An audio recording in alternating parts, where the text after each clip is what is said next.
नेपाल की राजनीति में एक बड़ा बदलाव आता हुआ दिखाई दे रहा है। काठमांडू के पूर्व मेयर और पूर्व रैपर बालेन शाह अब नेपाल के प्रधानमंत्री बनने के बेहद करीब हैं। नेपाल के आम चुनावों की गिनती जारी है और शुरुआती रुझानों में उनकी पार्टी राष्ट्रीय स्वतंत्र पार्टी यानी कि आरएसपी को बड़ी बढ़त मिलती दिख रही है। अगर यही रुझान नतीजों में बदलते हैं तो नेपाल की राजनीति में एक नया अध्याय शुरू हो सकता है। बालन शाह का राजनीतिक सफर भी काफ़ी अलग और दिलचस्प रहा है। वे पारंपरिक नेताओं की तरह राजनीति में नहीं आए। पहले वे एक रैपर थे। अपने गानों में वे भ्रष्टाचार, खराब शासन और सिस्टम की कमियों पर खुलकर बोलते थे। उनके गाने नेपाल के युवाओं के बीच काफ़ी लोकप्रिय हुए। धीरे धीरे वे सिस्टम से नाराज युवाओं की आवाज़ बन गए। 2022 में उन्होंने काठमांडू के मेयर का चुनाव निर्दलीय उम्मीदवार के तौर पर लड़ा। उस चुनाव में उन्होंने नेपाल की बड़ी बड़ी पार्टियों के उम्मीदवारों को हरा दिया। ये जीत नेपाल की राजनीति के लिए एक बड़ा झटका थी और यहीं से उनकी राष्ट्रीय पहचान बनी।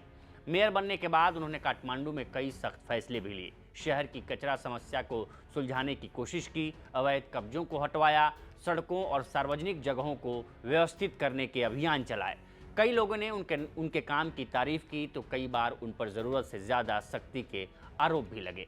अब वही बालेन शाह राष्ट्रीय राजनीति में उतर चुके हैं। उन्होंने मेयर पद से इस्तीफा दिया और राष्ट्रीय स्वतंत्र पार्टी के साथ मिलकर चुनाव लड़ने का फैसला किया।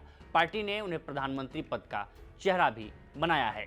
बालन शाह की राजनीति का सबसे दिलचस्प पहलू ये है कि वे नेपाल की पारंपरिक पहाड़ी राजनीतिक अभिजात वर्ग से नहीं आते। नेपाल की राजनीति पर लंबे समय से पहाड़ी, ब्राह्मण और क्षत्रिय नेताओं का दबदबा रहा है, लेकिन बालन शाह की जड़ें मधेश क्षेत्र से जुड़ी मानी जाती हैं। मधेश नेपाल का वो इलाका है जो सीधे भारत की सीमा से लगता है।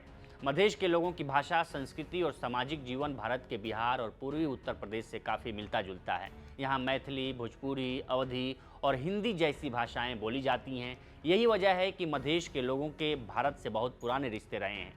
बालन शाह ने अपनी चुनावी राजनीति की शुरुआत भी एक खास तरीके से की थी। उन्होंने अपने अभियान की पहली बड़ी सभा काठमांडू या पहाड़ी इलाकों से नहीं बल्कि जनकपुर से की।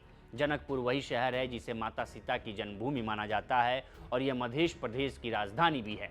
इस सभा में बालन शाह ने अपना भाषण मैथिली भाषा में शुरू किया। उन्होंने सबसे पहले कहा, सर्वप्रथम माता जानकी को प्रणाम। ये बात वहाँ मौजूद लोगों के साथ साथ पूरे नेपाल में चर्चा का विषय बन गई। नेपाल में बहुत कम प्रधानमंत्री पद के उम्मीदवार ने अपने पहले भाषण में मैथिली का इस्तेमाल किया है। मैथिली सिर्फ नेपाल में ही नहीं बोली जाती है, ये भारत के बिहार के मिथिला क्षेत्र में भी व्यापक रूप से बोली जाती है। इसलिए बालन शाह का ये संदेश सिर्फ मधेश के लोगों तक नहीं बल्कि भारत के मिथिला क्षेत्र तक भी गया।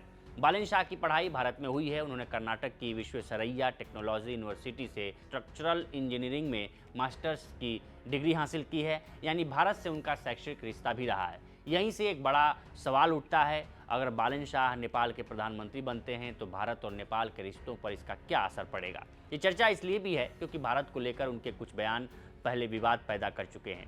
2023 में उन्होंने भारत को लेकर एक बड़ा विवाद खड़ा कर दिया था। उस समय उन्होंने नेपाल में भारतीय फिल्मों पर प्रतिबंध लगाने की मांग कर दी थी। उनका आरोप था कि एक बॉलीवुड फिल्म माता सीता को भारत की बेटी बताया गया है, जबकि नेपाल में माना जाता है कि माता सीता का जन्म जनकपुर में हुआ था, जो आज के नेपाल में है।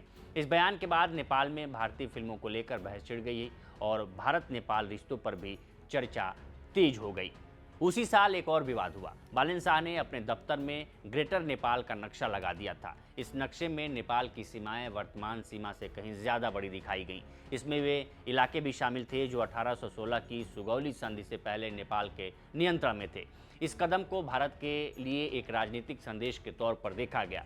माना गया कि ये भारत के अखंड भारत के विचार का एक जवाब है। जब इस पर सवाल उठे तो बालन शाह ने कहा कि अगर भारत अपने नक्शे को सांस्कृतिक बता सकता है तो नेपाल भी अपने ऐतिहासिक नक्शे को दिखा सकता है। उन्होंने कहा कि इसमें माफ़ी मांगने जैसी कोई बात नहीं है। 2025 में भी एक विवाद हुआ जब उन्होंने सोशल मीडिया पर एक पोस्ट लिखी। उस पोस्ट में नेपाल की विपक्षी पार्टियों के साथ साथ भारत, चीन और अमेरिका का भी जिक्र था। इस्तेमाल की गई भाषा को लेकर काफ़ी आलोचना हुई और बाद में उन्होंने वह पोस्ट हटा ली। लेकिन बालन शाह की राजनीतिक पहचान सिर्फ विवादों से नहीं बनती। उनकी जड़ें जिस मधेश क्षेत्र से जुड़ी मानी जाती हैं, वही इलाका भारत के साथ सबसे गहरे सामाजिक और सांस्कृतिक रिश्तों के लिए जाना जाता है। यहाँ मैथिली, भोजपुरी और अवधी जैसी भाषाएं बोली जाती हैं जो बिहार और पूर्वी उत्तर प्रदेश में भी बोली जाती हैं। मधेश के लोगों के भारत से सामाजिक और पारिवारिक रिश्ते बहुत पुराने हैं। यहाँ तक कि दोनों देशों के रिश्तों को अक्सर रोटी बेटी का रिश्ता कहा जाता है। इसी वजह से कई विशेषज्ञ मानते हैं कि इस बात की संभावना कम है कि सत्ता में आने के बाद बालन शाह भारत के खिलाफ कोई कठोर नीति अपनाएंगे। उनकी राजनीति ज़्यादातर भ्रष्टाचार विरोध, प्रशासनिक सुधार और युवाओं को राजनीति में लाने पर केंद्रित रही है। नेपाल की विदेश नीति भी आमतौर पर संतुलन पर आधारित रहती है। नेपाल अक्सर भारत और चीन के बीच संतुलन बनाने की कोशिश करता है। इसलिए अगर बालन शाह प्रधानमंत्री बनते हैं तो उनसे भी इसी तरह के संतुलित रुख की उम्मीद की जा रही है। संभव है कि वे भारत के साथ रिश्तों को टकराव की दिशा में ले जाने के बजाय बराबरी और सम्मान के आधार पर आगे बढ़ाने की कोशिश करें।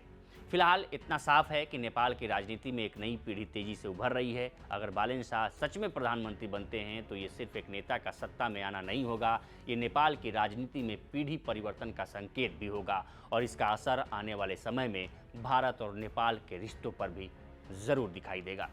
फिलहाल इस स्टोरी में इतना ही। इस पर आपकी क्या राय है हमें कमेंट कर सेक्शन में ज़रूर बताएं। बाकी देश दुनिया की तमाम खबरों के लिए बने रहें लोकमत इंडिया के साथ।